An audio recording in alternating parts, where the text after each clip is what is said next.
বাংলাদেশে পরিণত হয়, সেই বাংলাদেশের নেতৃত্ব দেবে পীর সাহেব চরমনাই, আগামী দিনে নেতৃত্ব দেবে শাইখের চরমনাই। তাদের নেতৃত্বে ক্ষুধামুক্ত, দারিদ্র্যমুক্ত, সুখী, সমৃদ্ধশালী বাংলাদেশ গড়ব ইনশাআল্লাহ। আপনারা রাজি আছেন তো? এখন থেকে বাউফলের প্রতিটা গুছায় গুছায়, গ্রামে গ্রামে, ঘরে ঘরে ইসলামী আন্দোলনের দুর্গ করে তুলতে হবে ইনশাআল্লাহ। সবাই প্রস্তুত থাকুন।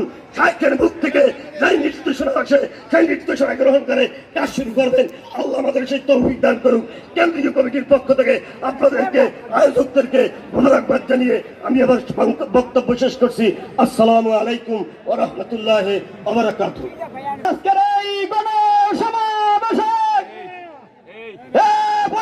সংক্ষিপ্ত বক্তব্য রাখবেন